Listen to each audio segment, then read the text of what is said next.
Hey guys, so hashtag 31 Days of Tarot by Ethony, and I'm mushing together these next videos. It's just, I got really busy this week or the past few weeks, and which is great for business, so I was just like, okay, I didn't have time to record all of them, but we're doing days 9,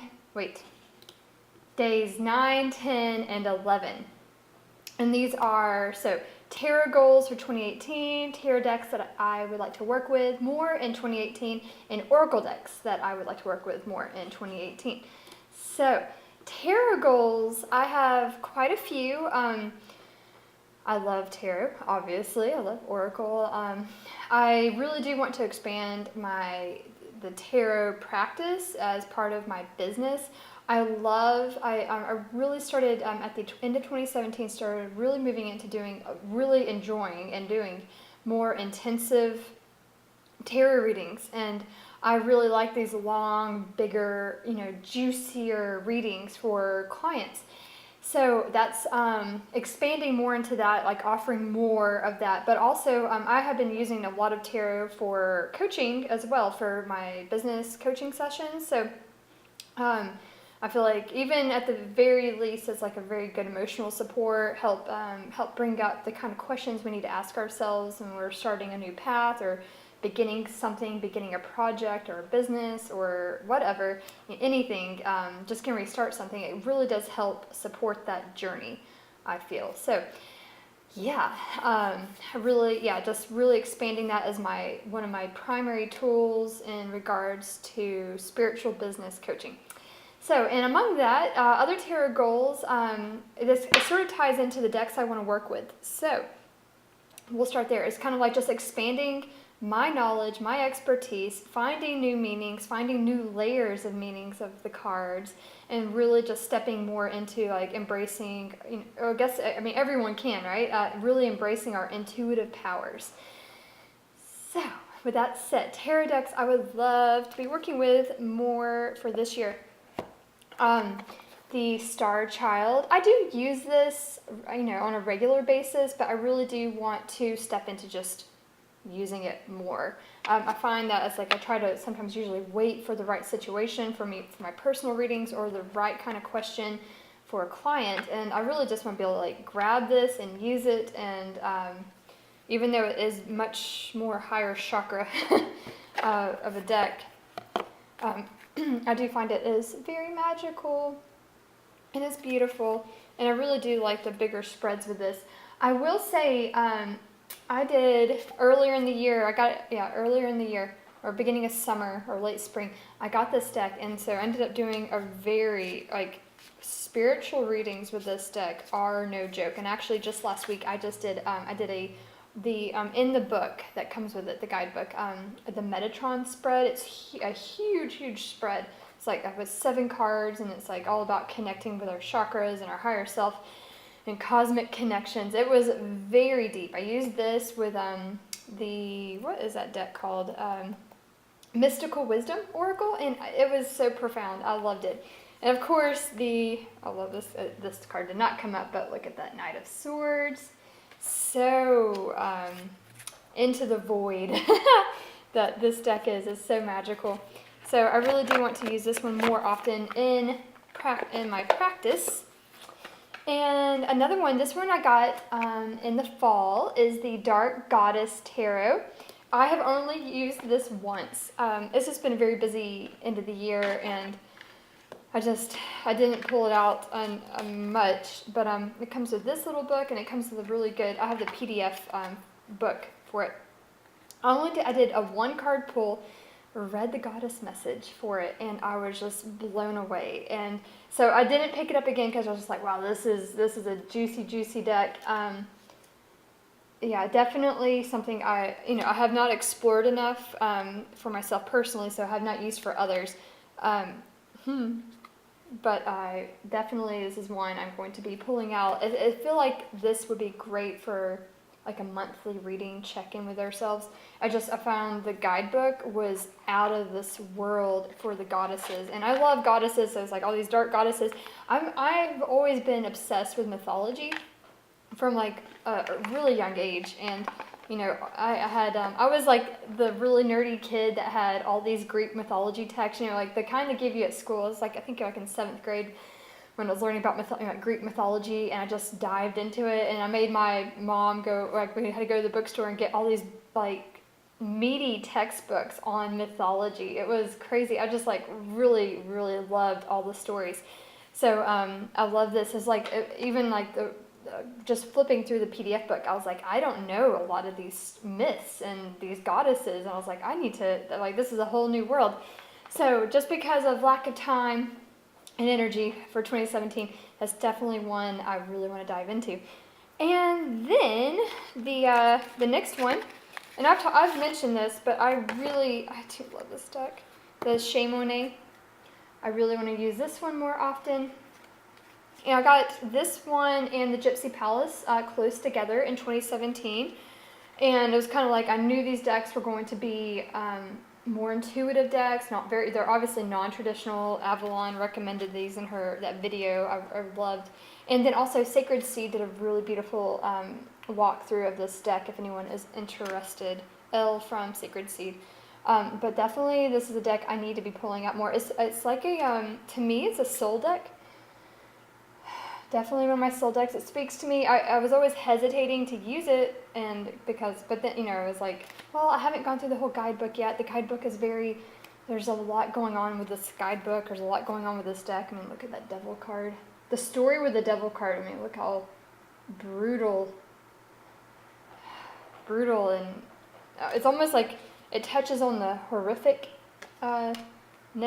of, I guess, tarot and spirituality. That's so beautiful. Love. Look at that. It's very and not, I don't mean this in a bad way or a scary way. It's savage and primal, and then it's beautiful and emotional, and I'm like, just looking at these cards, I'm like, oh my gosh, I just feel the energy. So look at that Temperance. So beautiful. And then this Ace of Swords. We'll do one more. This is such a gorgeous deck, such a beautiful deck, and it's a smaller card size, and I love it. I love like Black Lily Tarot. Who else? You know how it's so cute to have those little decks, you know, or nice little hand size. So beautiful.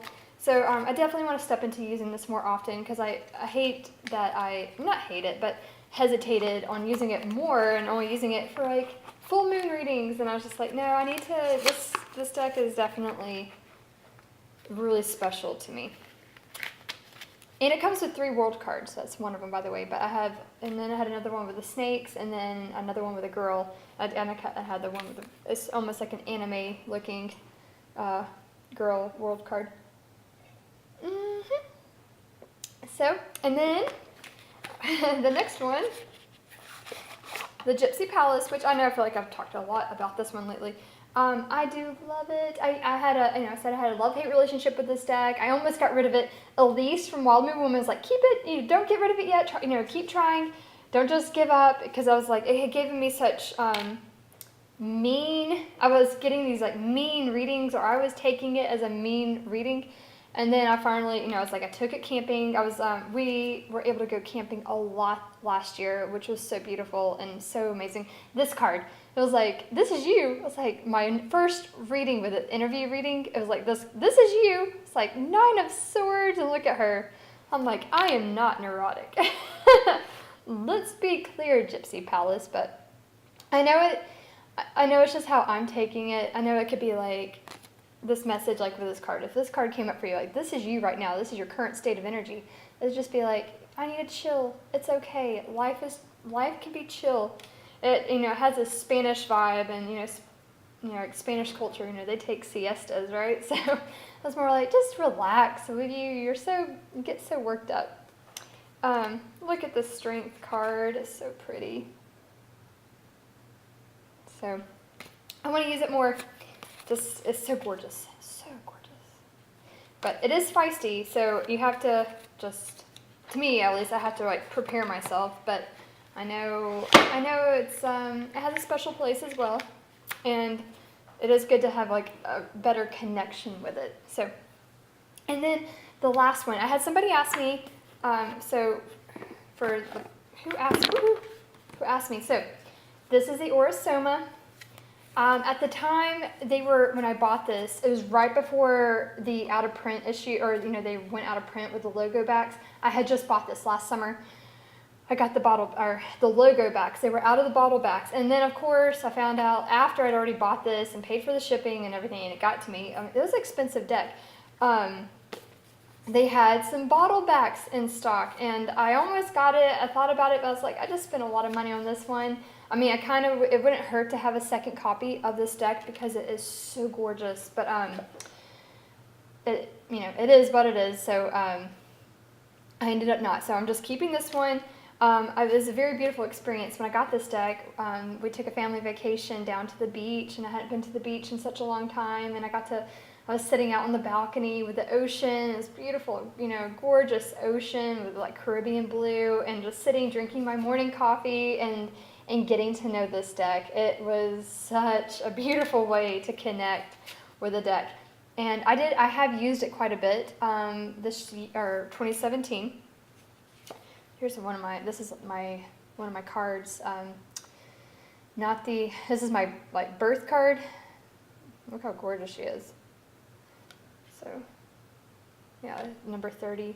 You can do if you add up you do the numerological, there's a certain way to add up the numbers, but you can add up your birth month, day, and year, and you can find which one is your soul card. So you have your birth path number, but this one, look how beautiful it is. I was like, holy crap. I was like, it's like a very powerful woman. So, you know what, I forgot the question that they asked me, but why I got this deck. And, you know what, we're going to find out here. Well, here, I'll show you the cards while I look this up. We're going to multitask. Da, da, da. Of course, I'm not going to be able to find it. Doo-doo. So, I'm trying to multitask. Here you go. Oh my goodness. Forgive me. I was trying to do this. Okay. So, okay, Amethyst Rose had asked if okay, oh yeah, so me not having the bottle backs, so, sorry. All right, she was asking, so since I just use it for the tarot and I don't have the bottle backs, I still use it for the bottle backs, honestly, because I did not get a book with this yet. That's another reason why I need to use this more for 2018. I want to go get one of the books. I ended up not getting the book from Pamela Matthews' website. I'm going to probably get one of those ones off Amazon. At least from Wild Moon Woman, I think Kasha, the books they use. So I'm still going to be using an Orosoma book, and I would, whenever I first got this, I was looking up on the internet the Orosoma bottle information with these cards, just to go a deeper meaning, a deeper layer. Obviously it's gorgeous for just tarot. I mean, look at this. It's very spiritual. It got on my radar. I did Ethony's last year. I did Ethony's Orosoma tarot reading. She did one of those for me, which I highly recommend. Very, very beautiful. It was very powerful. I really enjoyed it. And then Elise from Wild Moon Woman did a beautiful reading for me with this deck as well. And I was just like, I have to get this deck. It's just so gorgeous. I really recommend it. So yeah, you can still, even without the bottle backs, you can still look up the cards. I mean, that is the bottle number. So this number right here, it corresponds to the bottle. And you can, and pretty much, the colors of the cards correspond to, so I'm sure blue, greens, and purples are in this Orosoma bottle. But, and here, look at this, blue, orange, so, or blue and gold.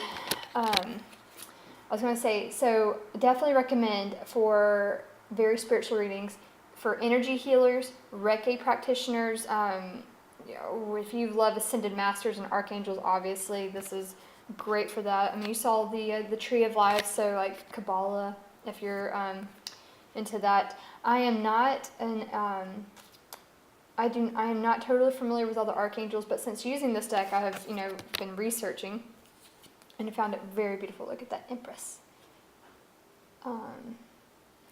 And I also found this for tarot purposes, even just like, more mundane questions, not even like, very spiritual questions.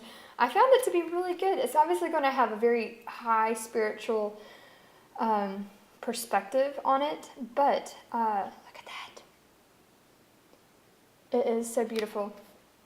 So you do need to know, like archangels. And so when I was I used this for several mundane readings for myself, just like everyday questions. And I remember for one of the questions, look at that, Two of Pentacles. I love this Three of Pentacles too. Where was I going with that? I got distracted. Oh, it's so gorgeous. I love this deck. One of the archangels that came up for one of the, I did I had 3 options, and I love like throwing like 3 cards down for, if you have multiple options, 3 cards for each potential option.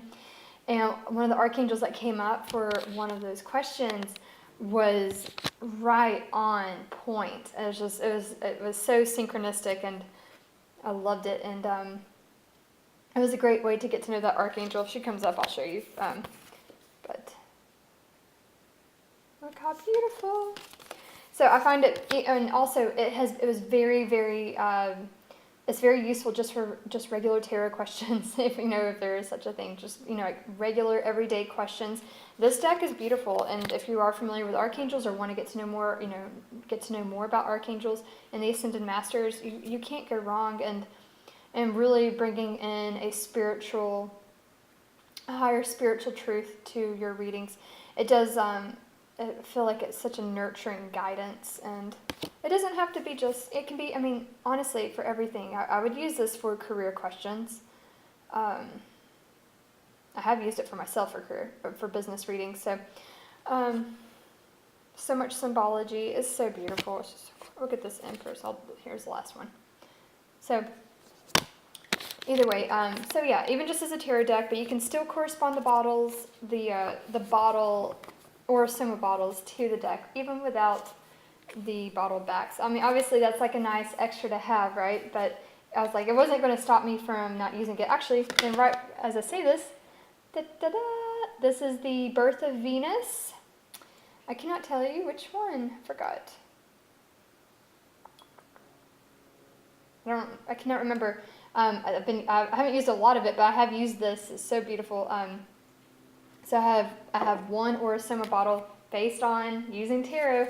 So yeah, you can't go wrong either way. You can still use the system even without the logo, or even with just the logo backs, you can use it. So there is that, and it does come in a really awesome box, and there's several books, and I'm gonna have to get one of those to really work with it. All right, and then Oracle decks I'm working with. First one is the Animal Spirit by the Wild Unknown. I need to use this more often. I love the idea of the Wild Moon Woman said it was great for like a weekly draw for your altar. I love that. I love the elemental correspondence. I've only used it a little bit, and I enjoyed it. I love the cardstock on this. I love the colors. It is very beautiful. I got this and the animal medicine cards. So, and everyone knows animal medicine cards. The book is amazing, and the cards, the energy, the animal medicine themselves is very profound. I did a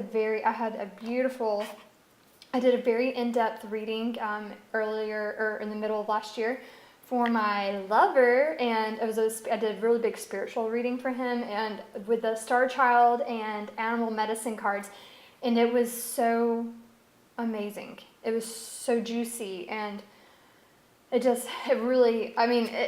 so profound to me. I know it was to him as well, but it was so beautiful. I think it was skunk medicine was one of his things. It was really precious. So skunk medicine is actually quite powerful. So in case anybody is curious, but so the cards on the animal medicine cards are not the best, but I love these. So a lot of these animals are in the animal medicine deck. So I kind of like wanted to use the animal medicine book with this deck.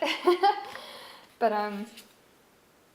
yeah, we're just going through. I know everyone has this, so I'm just showing off now. But so beautiful. But I do want to work with this more. I really just scratched the surface with animal medicine. And Cosmic Creeper, she was the one that had recommended it. She has, she knows really good animal decks, and so I took her advice and absolutely have adored. It's just so, it's like it's a whole other discipline within, you know, card divination and tarot. So that's one deck I'm going to use more often. Obviously, like I don't have a lot of oracle decks, but I use the ones I do have. I use them, but so with that said, I'm still all the ones that I said were my favorite. I'm going to still be using those a lot, but I am going to be using this one more often. I started having really amazing. I mean, well, not started when I got it. I didn't really have time to use it a bunch, and then I really have fallen in love with this deck. This is beautiful. So Alana Fairchild's Lightworkers Oracle. And I do love her, the Isis Oracle too. And then last night, I drove 1,000 miles. Last night, so I'm a little worn down. I got to sleep in a little bit, but I had to go to Richmond, Virginia. It was a big day yesterday for my other business. But I got this while I was out, the Mother Mary Oracle. Oh, yes, Felice from Malden Woman says she loves it. I'm like, oh, I have to add it to my list. So I just got it last night, did one card, damn near cried on the one, just reading the very first part of this card. I was like, I'm going to start crying here. I'll show you guys the card I got, or the card that came up for me. Especially the Our Lady, I thought that said growth, is Our Lady of the Rose Crown. So, yeah, I teared up. I teared up, but yeah, she said she loved it. I'm like, oh, and look at the roses. I told you guys, I don't have my roses now, but during my dark night of the soul, before I got divorced, I had this most amazing rose garden. I'm a huge lover of roses. Actually, let me tell you how much I love roses. So, before I had a child, I was a member of the local Rose Society, and I was like the youngest member by like 50 years. I was so young compared. I mean, because a lot of people in the Rose Society are usually retired and they have like time to grow roses, and I was like this, like 20-something-year-old, and I'm like, I love roses, but I love roses, but I love old roses, like anything that's like from 100 years old or more, like the kind that they used to grow, like apothecary roses that they would grow just for the like rose essence or rose hips or rose oil. I'm crazy about really old roses. And there's a lot of beautiful history, if anyone cares. Like, I know I'm just talking about roses now, but there's lots of beautiful history. So like old southern garden roses, there's a lot of beautiful history about how like all those, were passed down like through pioneering days. And I just, and they came from France, and Napoleon Bonaparte's wife, Josephine, was a huge rose collector. She saved, like all the roses we have today is like, she was a huge savior of roses. And if no one cares, I understand. But I love roses. I'm such a huge nerd. But she saved and rescued a bunch. She did like a huge, like she was collecting them. And so like, otherwise I think a lot of them would have been destroyed during like all the wars, right? So you can, but anyway, either way, I'm a romantic and love roses, and I love all the roses in this deck. And, but yeah, I cried. But that said, I cried on the very, like the first few sentences. I was like, oh, this is such a beautiful deck. And Alana Fairchild, her decks, there's just something about them. They are very, what is the right word? Very, they're so soulful, very soulful. And she has so many. I didn't realize how many she had, but yeah, there's that. So I just got that. So I want to use that this year because it's so beautiful. So anyway, there we go. So days 9, 10, 11, oracle decks to use, tarot decks to use, tarot goals. Yeah, really going to be stepping more into like growing my practice. I really love it. It has been so beautiful to work with other people. I love having readings done. I'm a huge supporter of all the community. So yes. So here's to 2018, and hope you guys have a great day.